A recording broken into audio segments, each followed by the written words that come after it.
Hello and welcome to Cultural Apologists React for today, September 3rd, 2024. This is an AI-generated podcast and can make mistakes. Use it for generating possible ideas, but don't rely on it as an authoritative guide to the day's news or to the details of cultural apologetics. Story: Donald Trump has been ridiculed for accusing Kamala Harris of mistreating Mike Pence, despite his own history of publicly criticizing and pressuring Pence. In a Fox News interview, Trump called Harris nasty and claimed she treated Pence poorly, but was quickly met with responses pointing out his own hypocrisy, including footage of Trump encouraging a mob to attack the U.S. Capitol while Pence was inside. So how might we think about this story from the standpoint of cultural apologetics? The story of Donald Trump's accusations against Kamala Harris for allegedly mistreating Mike Pence serves as a stark reminder of the dangers of unchecked power and the corrosive effects of partisan politics on our public discourse.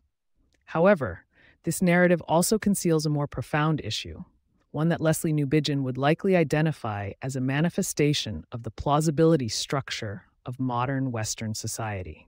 In his seminal work, The Gospel in a Pluralist Society, Newbigin argues that Western societies have created a cultural framework that systematically excludes the Christian narrative from the public sphere. This plausibility structure is reinforced by the media and other powerful institutions, shaping our perception of what is considered reasonable or acceptable. In this context, Trump's accusations against Harris can be seen as an attempt to reinforce his own narrative within this plausibility structure. By portraying himself as a champion of Pence and a defender of traditional American values, Trump seeks to create a moral equivalence between his actions and those of his opponents. This is a classic example of what Newbigin calls the hermeneutic circle, where one's interpretation of reality is shaped by their pre-existing worldview, which in turn reinforces that same worldview.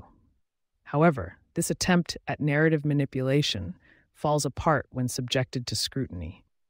The story highlights the glaring hypocrisy of Trump's accusations, given his own history of publicly criticizing and pressuring Pence.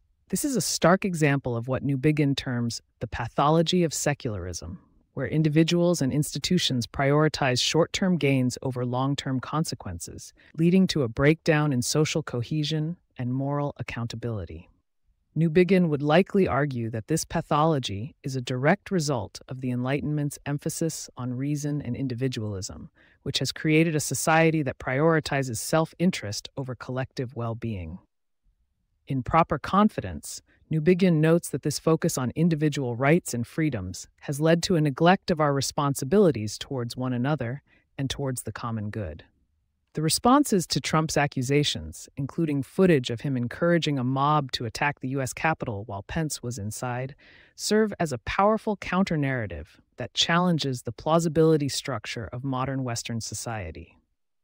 This is an example of what Newbigin terms the subversion of the dominant ideology, where alternative narratives and worldviews challenge the status quo, creating space for new possibilities and perspectives to emerge. In this sense, the story can be seen as a microcosm of the larger struggle between competing worldviews in our society.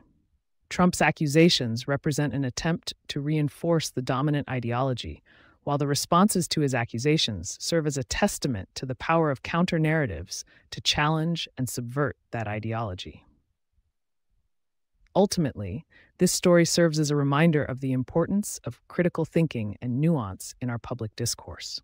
As Newbigin notes in The Finality of Christ, we must be willing to subject our own narratives and worldviews to scrutiny, acknowledging the complexity and ambiguity of human experience. By doing so, we can work towards creating a more just and compassionate society, one that prioritizes the common good over individual interests and partisan politics. In conclusion, the story of Trump's accusations against Harris offers a powerful illustration of the complex interplay between narrative, power, and ideology in our modern Western society. Through the lens of Lesslie Newbigin's work, we can gain a deeper understanding of the underlying structures that shape our public discourse and begin to imagine new possibilities for a more just and compassionate world. Thank you for listening to today's episode of Cultural Apologists React. Be sure to come back tomorrow for a new take on the day's news from the standpoint of Christian cultural apologetics.